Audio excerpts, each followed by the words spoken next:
Bismillahirrahmanirrahim. Assalamualaikum warahmatullahi wabarakatuh. Bismillah, alhamdulillah, wassalatu wassalamu ala rasulillah. Di dalam kitab Kasyufatus Saja itu ada 4 hal yang dapat membatalkan wudhu kita. Nah, yang keempatnya waradi'u, yang keempatnya itu adalah wamassu qubulil adami, memegang kubul anak Adam. Ya. Jadi di dalam kitab Safinah dikatakan bahwa salah satu yang membatalkan kepada wudhu kita itu kalau kita itu memegang kubul. Tahu nggak kubul? Kubul itu area bagian depan, area sensitif, bagian laki-laki ataupun perempuan bagian depannya. Kalau dubur itu adalah area bagian belakangnya. Nah, kalau kita memegang kubul dan juga dubur anak Adam, itu maka membatalkan wudhu kita. Kalian tahu apa yang dimaksud dengan anak Adam? Nah, yang dimaksud dengan anak Adam itu adalah ya kita, manusia. Jadi kalau misalkan kita maaf memegang kubul hewan, misalkan memegang kubul sapi, itu kan sama besar ya. Batal gak sih wudhu kita? Ataupun kambing misalkan, ataupun ayam misalkan, itu batal gak wudhu kita? Kalau kita memegang milik sapi, kalau memegang milik sapi itu gak membatalkan wudhu kita. Ya, karena kan sapi itu bukan anak Adam, cuman kita lah manusia ya yang keturunan dari Nabi Adam. Nah, jadi itu maksudnya yang membatalkan wudhu kalau kita memegang area kubul dan juga dubur manusia. Memegangnya itu yang milik siapa? Ya pokoknya yang manusia aja. Mau milik orang lain ya jelas batal. Milik sendiri pun tetap sama batal. Tetapi batalnya itu bibatnil kafi ya. Au butunil asabi'i, tetapi batal itu kalau misalkan memegangnya itu dengan area ini. Nah, ini ya saya tunjukkan biar paham. Dengan area ini. Dalamnya, perutnya, perut tangan ini ataupun perut jarinya ini batal. Tetapi kalau misalkan memakai punggungnya, kalau punggungnya ini tuh enggak membatalkan wudhu.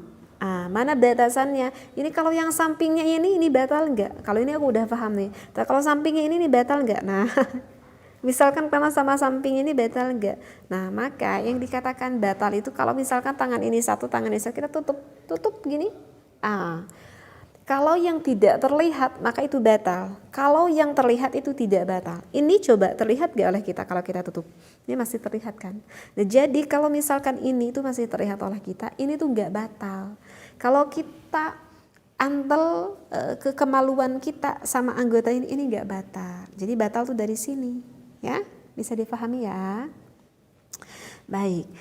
Kemudian yang terkadang menjadi timbul pertanyaan itu batasan kubul itu mana sih? Gitu ya. Waktu kecil juga aku nggak paham batasan kubul itu yang mana, baik bagi perempuan ataupun bagi laki-laki. Nah, ini harus dipahami ya. Apalagi untuk seorang ibu yang mempunyai anak kan suka ngemandiin anaknya kan, anaknya laki-laki misalkan, anak harus tahu yang mana nih yang membatalkan. Nah, wahuwa firrajuli, ini untuk batasan laki-laki dulu ya. Jami'u nafsil qadibi, yang membatalkan itu adalah seluruh batang zakarnya. Kalau yang mendengar ibu-ibu ini kan sudah paham. Tahu ya mana batasan batang zakarnya? Di sini dikatakan batangnya. Au mahalli qat'ihi, ataupun tempat terpotongnya zakar. Kalau tempat terpotongnya dzakar apa? Berarti itu batasan kulufnya ya. Jadi kalau misalkan laki-laki yang disunat itu kan kulufnya, depannya. Nah, itu juga sama, bagian yang dipotong. Nah, maka itu juga sama ya. Itu membatalkan kalau memegang ke area itu. La ma tambutu alaihi al'anatu wal baydatani. Nah, tetapi bukan tempat yang ditumbuhi rambut. Tetapi kalau tempat yang ditumbuhi rambut itu tidak membatalkan kepada wudhunya ya. Jadi ini untuk laki-laki ya, ini untuk laki-laki dulu ya. Jadi untuk laki-laki mungkin bisa membayangkan kalau di area laki-laki itu yang ada tampak keluar rambut-rambutnya itu, kalau memegang ke area yang keluar ada area rambut-rambutnya itu baru tidak membatalkan wudhu.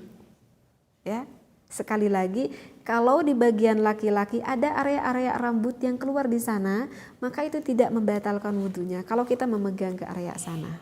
Wama bainal qubuli waduburi, dan juga tempat yang berada antara kubul dan juga dubur, seperti itu ya. Itu untuk laki-laki ya, bisa difahami ya.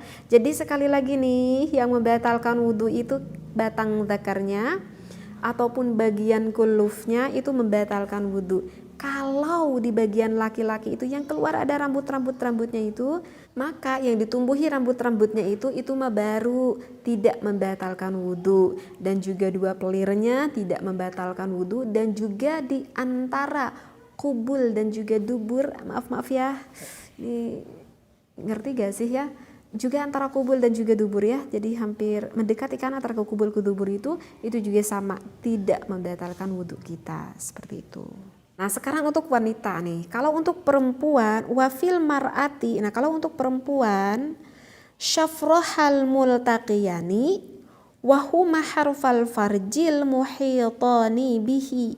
Kalau untuk perempuan mah tempat bertemu kedua bibir farjinya, yaitu kedua tepi ataupun pinggir yang mengelilingi farji wanita. Nah kalau untuk perempuan itu batasnya adalah, gimana ya saya nyontoinnya ya, aduh ini mohon maaf banget ya, karena ini kan fikih ya, bagi para pendengar ini namanya fikih. Kalau fikih itu harus jelas gitu ya, karena kalau gak jelas nanti takutnya gak paham. Jadi kalau untuk wanita, mohon maaf banget ya, mohon maaf banget. Ini misalkan adalah yang dimiliki oleh wanita, mohon maaf banget sekali lagi. Yang membatalkan itu mana? Yang membatalkan itu adalah area ini ya, dan area pinggirnya aja doang. Pinggir aja area ini, yang masih area ini. Ini hanya segini aja yang membatalkan. Area ininya aja doang. Baik itu lubang atas lubang pipisnya ataupun lubang belakangnya. Area tengah dan juga area pinggir-pinggir yang mengelilingnya itu yang baru membatalkan kepada wudhunya.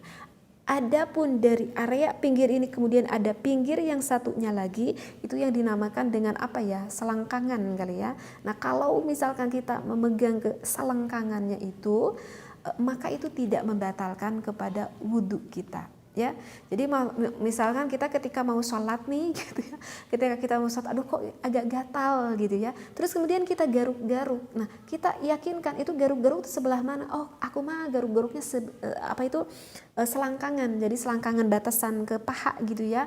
Nah, kalau selangkangan itu nggak membatalkan wudhu. Tetapi kalau area itunya dan pinggir-pinggirnya itu baru itu membatalkan kepada wudhunya seorang perempuan tersebut.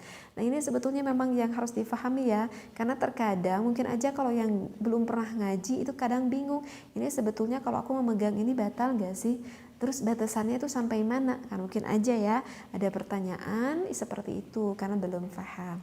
Jadi mudah-mudahan apa yang saya sampaikan ini bisa membantu ya bagi para jamaah al-asran semuanya, yang mana hukum ini sebelumnya belum pernah diketahui, seperti itu.